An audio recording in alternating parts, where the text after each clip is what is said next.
भारतीय संस्कृति, कला एवं परंपरा से संबंधित विभिन्न विषयों पर देश के सर्वोत्कृष्ट विद्वानों के व्याख्यान मध्य प्रदेश भोज मुक्त विश्वविद्यालय के द्वारा वीडियो के रूप में तैयार किए जा रहे हैं। हमारे लिए यह अत्यंत हर्ष और गर्व का विषय है कि मध्य प्रदेश के महामहिम राज्यपाल एवं कुलाधिपति महोदय डॉक्टर भाई महावीर के प्रारंभिक संदेश के साथ यह श्रृंखला प्रारंभ होने जा रही है।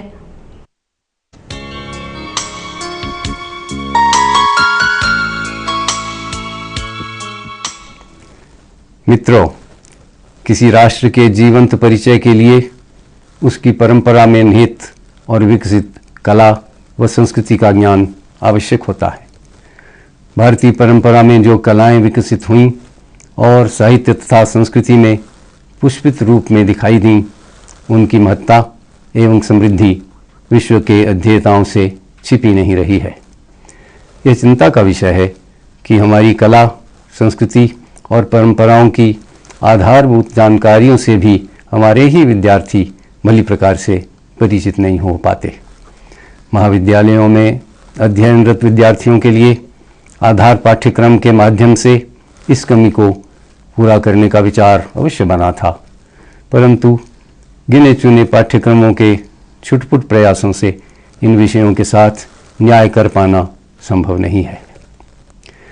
हमारे देश के मनीषियों ने समय समय पर भारतीय संस्कृति, परंपरा और कला आदि महत्वपूर्ण विषयों पर अपने विचार व्यक्त किए हैं, परंतु अगर ये विचार दृश्य और श्राव्य माध्यमों से विद्यार्थियों तक पहुँचें तो इन विषयों में उनका रुझान बढ़ेगा और वे अधिक जिज्ञासु व सक्रिय होंगे। इसी उद्देश्य से भोज विश्वविद्यालय द्वारा एक विनम्र प्रयास के रूप में देश के चुनिंदा विद्वानों के सरल और सारगर्भित व्याख्यान आयोजित कर उनके दृश्य और श्राव्य कैसेट्स तैयार किए जा रहे हैं। हमें प्रसन्नता है कि इस व्याख्यान माला के जो प्रारंभिक पुष्प प्रस्तुत करने का सुअवसर इसे मिल रहा है, उनमें संस्कृत विश्वविद्यालय वाराणसी के पूर्व कुलपति पद्म भूषण डॉक्टर विद्यानिवास मिश्र द्वारा संस्कृति और संस्कार तथा संस्कृति, सभ्यता और धर्म विषयों का विवेचन है। इसी श्रृंखला में Indian institute of advanced studies Shimla के अध्यक्ष तथा राजस्थान विश्वविद्यालय के पूर्व कुलपति प्रोफेसर गोविंद चंद्र पांडे विज्ञान एवं संस्कृति विषय पर 4 खंडों में व्याख्या प्रस्तुत करेंगे और डॉक्टर कपिला वात्स्यायन भारतीय कला पर व्याख्यान देंगी। इलाहाबाद विश्वविद्यालय एवं संस्कृत विश्वविद्यालय पुरी के पूर्व कुलपति प्रोफेसर त्रिविक्रमपति के व्याख्यानों के विषय भारतीय संस्कृति की अवधारणा तथा भारतीय संस्कृति और शाश्वत मूल्य रहेंगे। इस कार्यक्रम को सतत रूप से जारी रखने के लिए विश्वविद्यालय ने एक बृहद योजना बनाई है, जिसके लिए दूरस्थ शिक्षा परिषद द्वारा विशेष रूप से वित्तीय सहयोग भी दिया जा रहा है। हमें विश्वास है कि देश का प्रबुद्ध वर्ग इस योजना का स्वागत करेगा और इसमें सहयोग देगा। नमस्कार।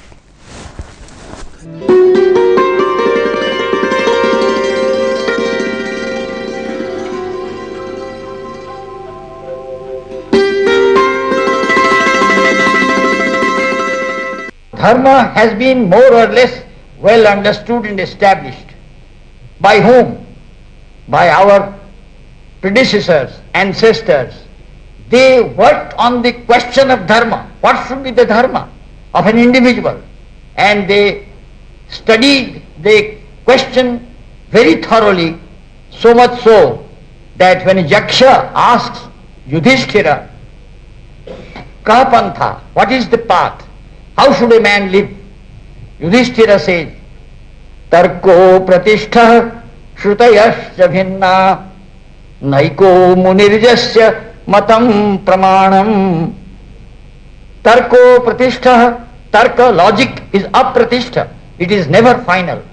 One advocate will argue from one angle, the opponent will argue from just the opposite angle, and both will use tarka, logic.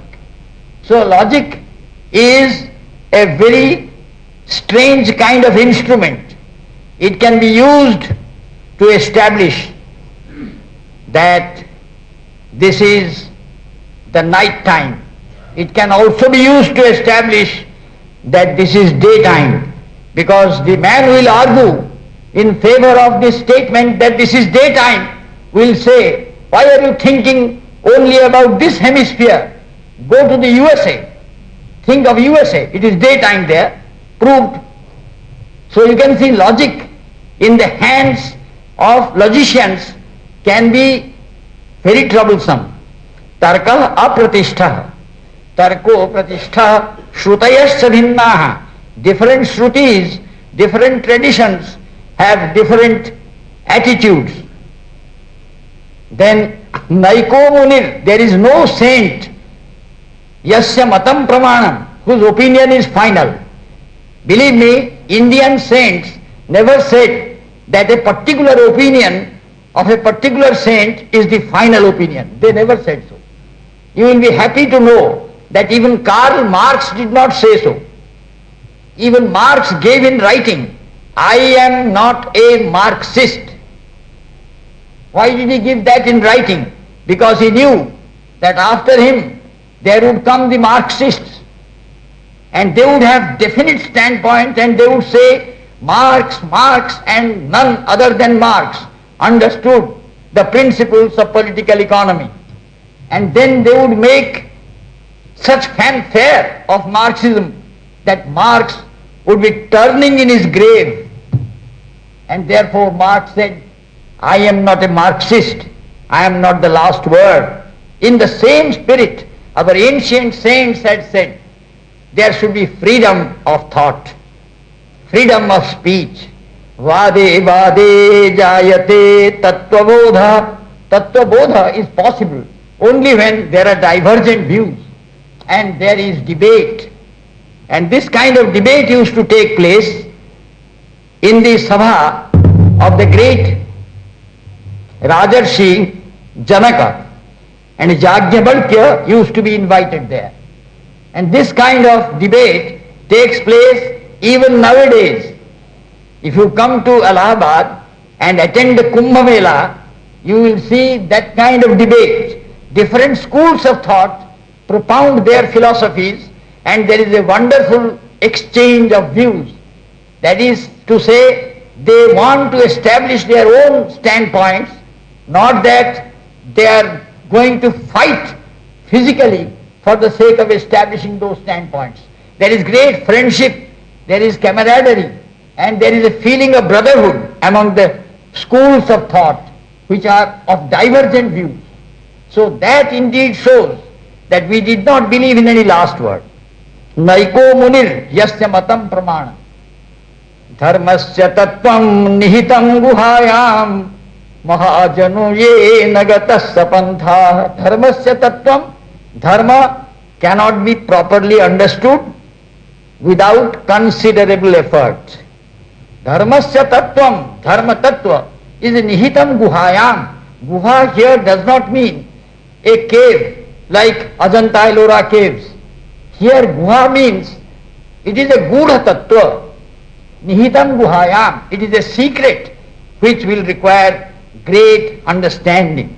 With the help of gurus, with the help of acharyas, with the help of dharma pravartakas, we can understand dharma.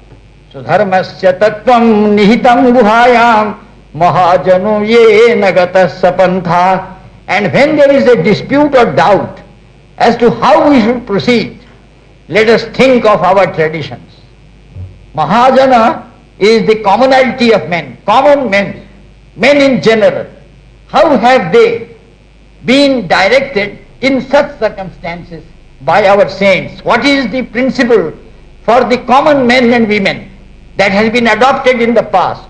That should be taken as dharma, as the pantha, and dharma will have to wait a little, and only after due cogitation, due interpretation, due attention to the fundamentals, dharma can be understood properly. But for the present, if there is lack of understanding of the secrets of dharma, we should not be idle. We should say, Mahajano yena gatas sapantha. Mahajana jena gatah. Now Mahajana here does not mean a teli Mahajan. Satya and ahimsa. Satyena vapyate param. We can attain the ultimate goal of life only through Satya.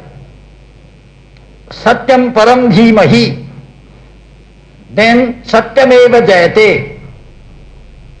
These indicate that we in India believe truth to be vital, fundamental. Then ahimsa.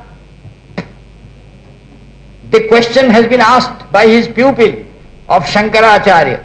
Dwaram kimekam narakasya nari. Shankara is asked by his pupil, O Guru, what is the only way to be destroyed in hell? What is the only way to go to hell?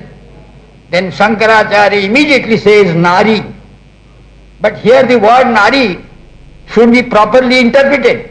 It does not mean any Nari. It means Varangana. A lady who is looked upon by whom? By some gentleman, so-called gentleman, as a toy, an object of physical pleasure. When woman is looked upon as an object of physical pleasure, as an instrument of pleasure, woman becomes Nari in the sense of Shankara used in this particular answer to the question, which is the way to hell. Then the next question is, then the first question was, Dwaram kimekam narakasya nari. Then the next question is, Ka swargada pranahrutam. What will lead to swarga, to heaven, for the living beings? What will lead to heaven? Ka swargada pranabhutam ahimsa. The answer is ahimsa. So ahimsa is taken as Shankaracharya's reply to the question, which is the path to heaven? The answer is ahimsa. And this is what Mahatma Gandhi has adopted in his life, Satya and ahimsa. In fact, ahimsa was adopted as the highest principle by Gautama Buddha and by Mahavir Ji. These great personalities, not only they, Jesus Christ and several other great prophets looked upon ahimsa as fundamental. So Satya and ahimsa, these are the fundamental principles, the two wings on which would rest the flying power of the bird of dharma. And yet dharma will have to be very carefully interpreted, and different dharma shastras have been written in different stages of the evolution of the society. So I will not go further into the question of dharma here, but I will say that dharma is the guiding principle according to which kama should be modulated. So kama, which is in consonance with the principles of truthfulness, of ahimsa, of such great principles as Yatra naryastu pujyante ramante tatra devata, where ladies are worshipped, gods reside. Such principles. The kama based upon such principles is the appropriate kama. That is kama in the true sense. In the sense in which in the Chaturvarga, in the Purusharthas, kama has been interpreted. Then we have to understand that kama is an intrinsic value. It is not an instrumental value. That means it is basic. Without kama there is no life. And what is the appropriate kama? That which is governed by dharma. But how can kama be fulfilled? How can desire be fulfilled? We all speculate about great ideas and think about great philosophies and principles of good life in the evening, and after that the government passes an order that no such person who has thought and speculated about high ideals will be able to take dinner. Dinner is now prohibited for all those who have done deep thinking in the evening, because they are philosophers, they are idealists, they have high ideas, so let them remain happy with their ideas. No dinner will be served to them. Artha is necessary. Artha does not mean money only. Artha means the means whereby kama can be fulfilled. The first fundamental means is the body. Shariram khalu dharma sadhanam. Kalidas puts it beautifully. Shankara goes to test Parvati, whether Parvati really loves Shankara. He takes the form of a brahmachari and he goes there and asks, Api kriyartham sulabham samit kusham jalanyapi snana vidhikshamanite api swashaktya tapasi pravartase shariram adyam khalu dharma sadhanam. Are you practicing penance according to your capacity? Oh dear lady, you are a brahmacharini, you are practicing penance, very, very difficult penance. But please remember, shariram adyam khalu dharma sadhanam. Shariram adyam dharma sadhanam khalu. That means definitely the body is the first and primary means of the attainment of the summum bonum of life, of anything great in life. So, you can understand that artha is necessary. Artha does not mean only money. It means material requirements.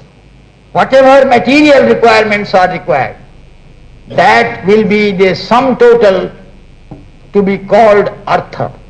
It is a total concept, not a distributive concept, but a cumulative concept.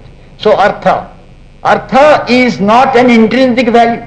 It is not a purushartha in the sense in which kama is. Kama is fundamental. It requires nothing to stand upon. It is that upon which whole of life stands. That is kama. It is fundamental. It is therefore an intrinsic value. But artha is an instrumental value. It is the means for the attainment of moksha. So it is an instrument which will be used for the attainment of moksha. So it is to be called an instrumental value. And then the question is how to understand moksha. What is this moksha? Shankara was asked, Ke he tavo brahmagatestu santi. Tell us, O Guru, how we can get self-realization. Brahmopalabdhi, Atmopalabdhi, how we can get that? Then Shankara says, there are 4 principles involved, 4 means or hetu. One is satsangati. The fundamental requirement is satsangati. Like this goshti, it is a satsangati. And I have interpreted satsangati as something more than satam sangati. Satsangati normally means the sangati of the sat, of the saints, of the sadhus. But it is more than that. It is sate sangati. For the sake of what? Supposing I go to a great sadhu, a great saint, and then I say, आपका आशीर्वाद चाहिए. बेटा क्या चाहिए? आशीर्वाद चाहिए. दिल में तो कुछ और है. दिल में है कि कुलपति बन जाऊं. एक साहब ने कहा कुलपति का मतलब जो कुलपति तो ठीक से बोल नहीं पाता है, वो कुलपति. कुलपति इति कुलपति. पहले प्राचीन काल में कुलपति का कंसेप्शन ऐसा था कि वो 10,000 छात्रों को मुफ्त खिलाएं. But just think of it, he wants to become a कुलपति and he has gone to a great saint. Actually, this is not satsangati. He has gone to get benefit out of satsangati, but that is not satsangati, because although it is satam sangati, it is the sangati of a great personality, of a noble soul, but his soul is not in consonance with the concept of satsangati. Satsangati should be sate sangati, for the sake of the highest good. Sat is the highest truth, the highest self-realization. That is sat. And for that sake, for the sake of the understanding and appreciation, realization of the highest truth, we entertain ourselves and we enjoy ourselves in the company of the noble, of the saintly, and we are elevated. So that enjoyment is a higher enjoyment. That is not for the sake of any material benefits. So remember that here Satsangati should be Sate Sangati. For the sake of the highest truth, we have to go to the saints, this Satam Sangati. That is, we have to go to the company of the great, of the noble, of the saintly. So Satsangati is the first step. The second step, Dana. That is something which has always been a source of difficulty for me. Because I have been doing a lot of Jnana Dana. I have been doing the Dana of the highest kind, Jnana Dana. Apparently everybody says you are Dani because you are giving Jnana. But when I think of the books which contain knowledge, I am there not a Dani. When a student comes to me and says, sir, give me your book of complex analysis, Titchmarsh, Theory of Functions by Titchmarsh, kindly give me this book. Then I say, you see, here I do not follow Shankaracharya. I cannot perform this dana. I will give you the knowledge that is contained in the book, but I cannot give you the book. You know why? Because our Shishyas are so kind to us that if they take the books, they will never return the books. I can tell you that therefore dana must be satpatra dana. Dana to satpatra.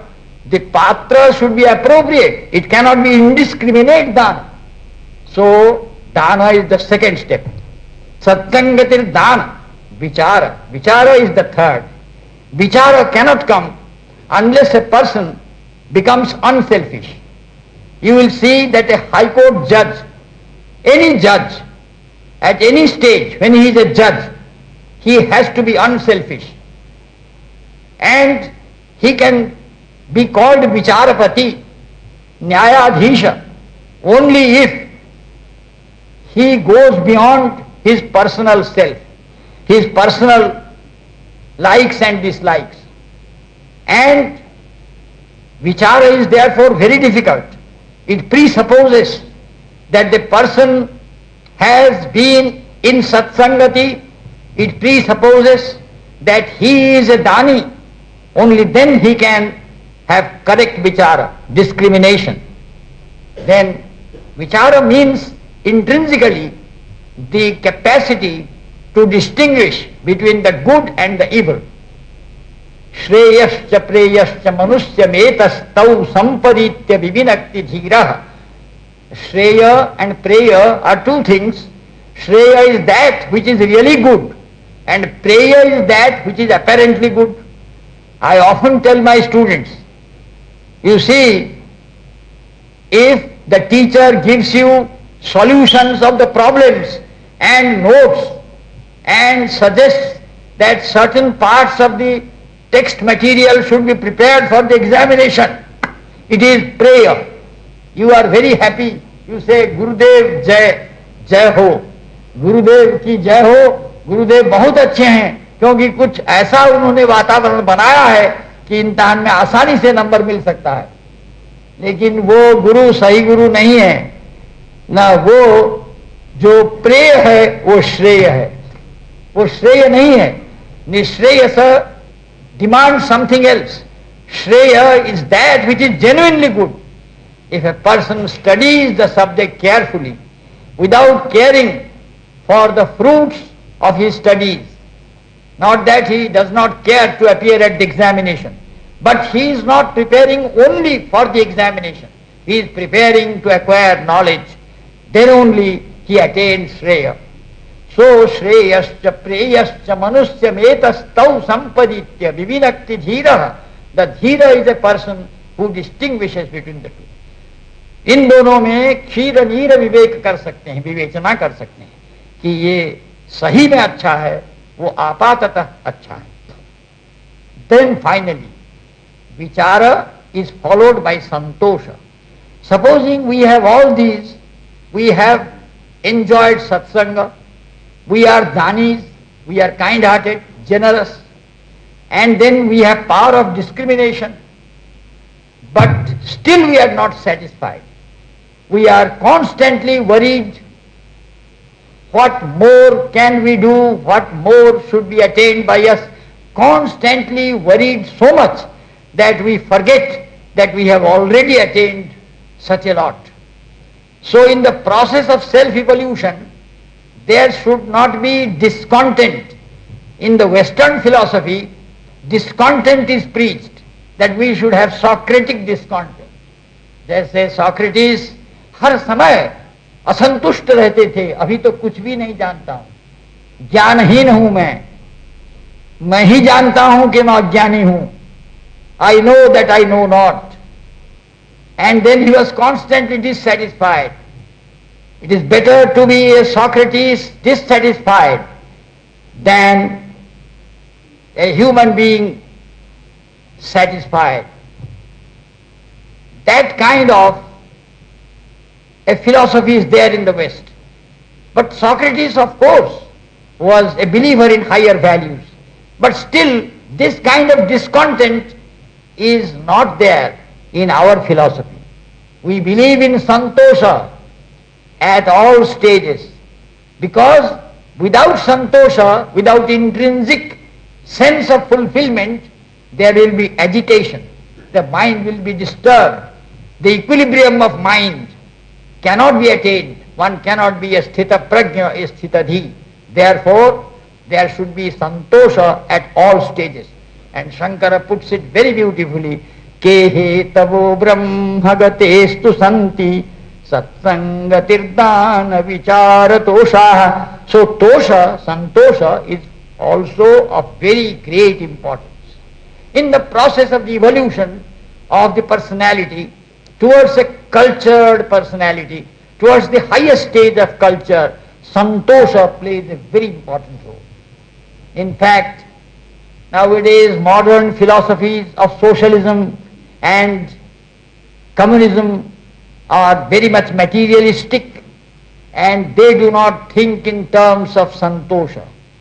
If you tell people who are revolutionaries that they should practice santosha also, they think that we are backdated and we are regressive, we are reactionary, we don't want progress. But progress does not mean constant shouting and yelling and jumping and frisking for the sake of something more, high. That is not progress. Progress can be attained only when there is equilibrium of mind. Look at the Americans. Look at the Germans. They have attained great material progress, not by being dissatisfied all the while and shouting slogans all the while. It has now become a trend. I have always stood for this, that we should try to go higher, but we should never be dissatisfied, that we are frustrated, nothing is happening and we cannot attain anything. What is the use of all this? One gentleman one day asked me, what is the use of higher studies? Then I asked him, in which class in the university are you studying nowadays? He said, in MA first year. I said, it is not very late. I will tell the Vice Chancellor that your name should be removed. Then he said, sir, why? I said, you do not want to study. You are doubtful that studies have hardly any value for you. You are asking what is the value of studies. And 3 or 4 months have passed, you have joined, you made efforts to qualify at the entrance examination, and after 3 months you are asking, as if you got up from sleep, what is the value of study? I told him, look here what Lenin had said in Moscow. When the students asked him, what should be our duty? Then Lenin said, study. Then the students asked, sir, after studying, what shall we do? Then he said, study. Then they asked, sir, after further study, what shall we do? Then he said, again study. You see what a great, what a lofty principle he has raised before us. There is no discontent. Studies are going on, incessant study. That is a brahmachari. That is truly a person who deserves to belong to a Rishikula, a Gurukula. He can be a true Manavaka, he can be a true brahmachari, because he is full of the desire to pursue the truth, and he is not discontented, he is not upset, he is not anxious to get the benefits that should accrue. They will accrue in course of time. So friends, our concept of culture is based upon Purushartha, and finally it is an aesthetic culture. Sahitya Sangeeta Kala Vihina Sakshat Pashu Puchha Vishanahina. Truly speaking, we have a principle that we should always distinguish ourselves from beasts, from the lower animals. So, you notice the lower animals, they have got certain instincts. Ahara nidra bhayamai thunani samani chaitani nrunam pasunam dharmo hi tesham adhiko vishesha dharmena hina pasuhi samana. Man becomes a beast if he is not guided by dharma. All his culture is meaningless if it is not a dharmic culture. And what dharma is it? It is not the dharma of a prophet like a Christ or a Buddha or a Muhammad. It is dharma in the sense of the highest principles for the highest good of mankind. That therefore is Sanatana dharma. It is eternal dharma, and it is not the dharma of a particular prophet. And ahara, nidra and bhaya and maithuna, these are common between lower animals and man, but only dharma raises man to the status of man. So friends, today I will beg leave of you by saying that our culture is a spiritual culture based on Sanatana dharma. It is an aesthetic culture which believes in the highest principles of aesthetic Satyam, Shivam, Sundaram. Satyam and Shivam are not enough, but they should culminate in Sundaram. And with such a cultural background, let us march forward to a more and more cultured society. And at the end I will recite the Vedic hymn, Om Sahana Bhavatu Sahanau Bhunaktu Sahaviryam Karavavahai Tejasvina Vadhi Tamastu Ma Vidvishavahai. Om Shanti Shanti Shanti.